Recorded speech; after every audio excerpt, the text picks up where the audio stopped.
Moving on, we had an absolute unicorn at our event this week. Somebody who just came over in April. He's been in the United States for less than a year. He's a legend overseas in the Philippines. 7'2" Kai Sotto.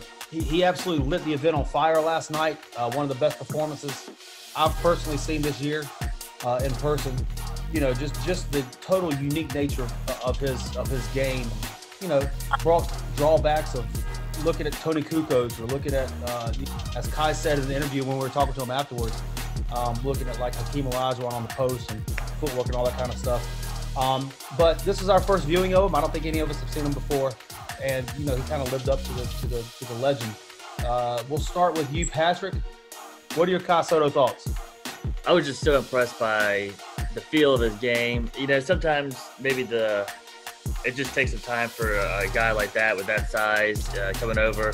It just takes some time to showcase all his potential. I couldn't believe his footwork in the paint, his touch, his hands, way better than I thought. And like Jeff said, his vision, I was like, I'm not gonna lie, I wasn't expecting it.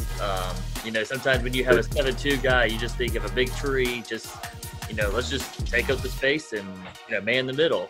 But he's in there like his teammate Jordan going to Missouri. Yeah, he was, you know, he was huge, obviously.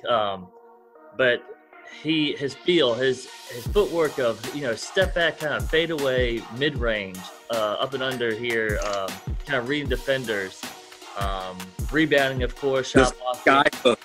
The sky hook, yes. I mean, every time he touched the ball, it surprised you of just wow. And the thing is, you know, when he gets stronger, gets more weight and everything like that.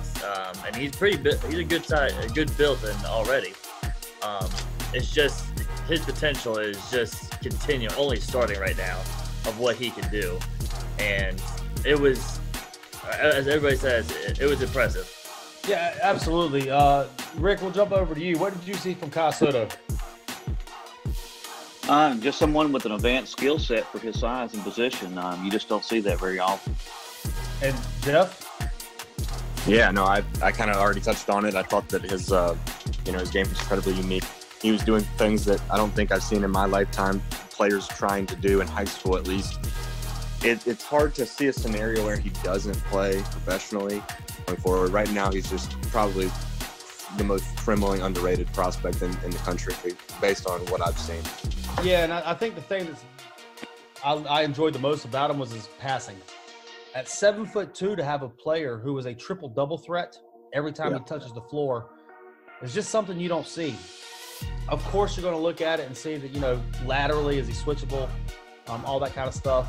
You know, at 7'2", is he a rim protector? Probably not. He could be, just by sheer size and being there. But offensively, his game is so advanced, and he's got such good feel. It's only going to get better as he continues to get stronger and all that kind of stuff. I think his it's just so unique, and it was fun to watch.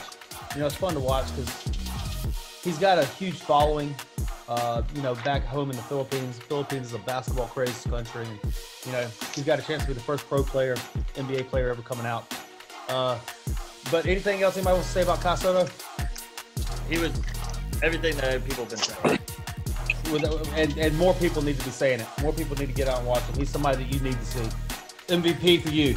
Jones, I wanted to go ahead and claim Kai Sotto, though.